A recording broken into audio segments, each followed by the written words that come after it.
kembali lagi di Nano Podcast, podcast suara edukasi, tempat di mana kita membahas dunia pendidikan dari sudut pandang yang mungkin belum kalian ketahui sebelumnya. Aku Nana, dan pada hari ini kita akan membahas topik yang penting banget nih. Topik apa sih? Topiknya itu adalah hoax dalam dunia pendidikan. Nah, untuk bahasan kali ini aku nggak sendirian nih. Di sini sudah kedatangan dua narasumber keren kita, ada Kak Arfa dan juga ada Kak Dharma di sini. Untuk Kak Arfa sendiri, beliau adalah seorang guru dan pegiat literasi digital. Halo Kak Arfa. Halo Kak Nana, halo semua yang sedang menonton di podcast ini. Saya senang banget bisa diajak ngobrol dalam podcast ini. Dan di sini juga udah ada Kak Dharma, seorang mahasiswa semester akhir yang aktif dalam bidang komunitas anti hoax di kampusnya. Halo Kak Dharma. Halo Kak Nana, dan halo semua penonton yang sedang menonton podcast kali ini. Terima kasih telah mengundang saya. Terima kasih juga untuk kalian berdua yang sudah meluangkan waktunya untuk datang ke podcastnya hari ini. Langsung aja ya. Aku mau nanya ke Kak Arfa dulu nih. Menurut kakak, kenapa sih hoax di dunia pendidikan itu bisa menyebar begitu cepat gitu Kak? Ya, karena tuh di hoax pendidikan itu dia menyebar cepat. Jadi karena banyak orang yang tidak mengecek dari sumber informasi tersebut, dia nggak ngecek ke situsnya langsung. Jadi apa yang di-share orang langsung diterima dengan gampangnya. Jadi nggak disaring dulu gitu ya? Filter dulu sama dia. Apalagi tuh kalau infonya tuh yang berkaitan dengan yang namanya beasiswa. Oh ya benar, itu lagi marak banget nggak sih Ya. tuh beasiswa luar negeri gitu. Betul. Bener-bener. Biasanya orang langsung tergiur banget gak sih kalau Iya. beasiswa luar negeri, kayak bisa kuliah sambil healing juga, Iya, betul. kuliah gratis tapi dibayar juga. Itu pasti kayak itu enak banget. bener-bener. Ya, nggak cuma beasiswa sih sebenarnya, ada kayak contoh SNBT atau program kuliah gratis di luar sana. Jadi biasanya tuh orang langsung tergiur dengan hal-hal seperti itu. Jadi harus disabar-sabarin dulu ya teman-teman. Untuk kedepannya kalau misalkan kita dapat informasi seperti ini, kita saring dulu, filterisasi dulu gitu jadinya. Jadi jangan langsung percaya gitu aja ya, jangan Iya langsung dong. disebarin. Itu bahaya sih bener-bener. Berarti faktor emosi juga main peran ya, kalau infonya menguntungkan atau merugikan langsung share gitu. Betul banget tuh. Kita juga kalau dipikir ya emosi juga ngaruh untuk tentang hoax ini. Jadi itu bisa dinamai dengan clickbait emosional. Jadi banyak hoax tuh yang main di situ. Bener-bener, jadi kita harus hati-hati juga ya, Iya. intinya mah jangan langsung share gitu ya, Iya. hati-hati dulu bener-bener. Kalau dari sisi mahasiswa nih, Dharma, pernah gak sih kamu atau teman-teman kamu ketemu hoax pendidikan gitu? Nah, saya debat nih kemarin bersama kayak Mas Arfa tadi, sempat ada link yang sempat ramai nih, yaitu beasiswa ke luar negeri. Namun setelah diteliti lagi itu hoax, kata penipuan. Saya banget makanya itu. Kasihan ya. Kacau banget, itu udah memakan korban kah? Wah, banyak banget nih, bahkan teman saya aja udah mendaftarkan dirinya.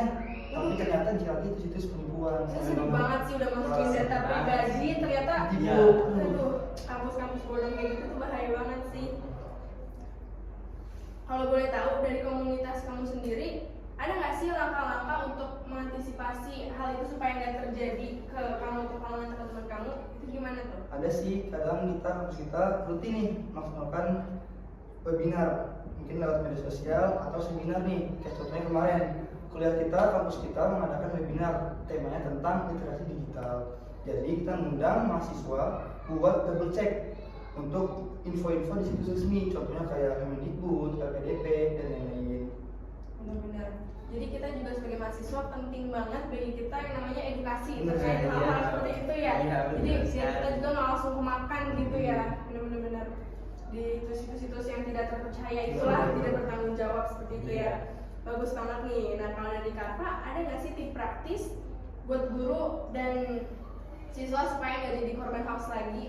Ada dong. Ya, hal terpentingnya tuh banyak sebenarnya, tapi mengambil simpelnya saja. Yang pertama tuh kita ada tentang verifikasi, yaitu filterisasi.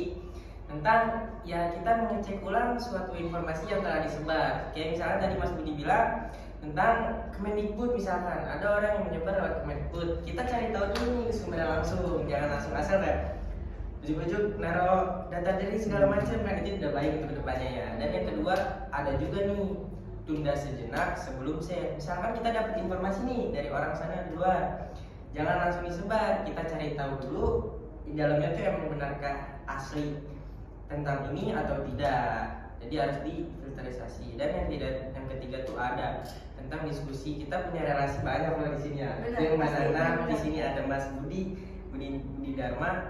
Jadi kita kayak harus ngajak teman dulu atau orang untuk bahas tentang ini. Jadi ya lebih baiknya seperti itu. Penting banget diskusi biar gak miskom Benar. juga ya, Ya. apalagi komunikasi dengan orang yang lebih berpengalaman tentunya kayak orang tua, khususnya teman-teman juga gitu ya.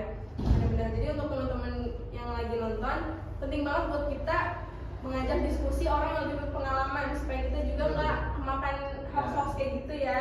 Takutnya kita karena wah pengen banget nih dapat beasiswa di sini gitu. Jepang. Iya bener-bener. Simple tapi penting banget ya. Penting banget dong sebenarnya. Oke, sebelum kita tutup, aku mau minta closing statement dari kalian dulu dong. Dari Kak Darma dulu boleh dong. Jadi dari saya untuk semua yang di luar sana, jangan jadi korban hoax dan jangan jadi penyebar hoax. Ingat di zaman informasi ini tanggung jawab semuanya ada di tangan kita.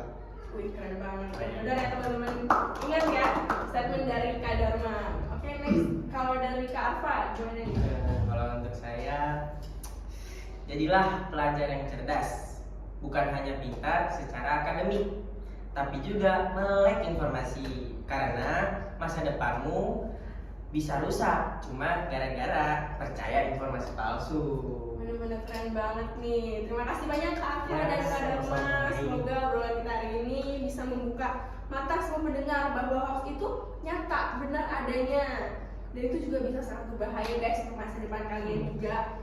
Oke, sampai ketemu di episode berikutnya. Jangan lupa tetap kritis, tetap belajar dan jangan sembarang percaya apa aja langsung share gitu aja ya guys ya. Oke, semuanya sampai jumpa dan terima kasih. Ya.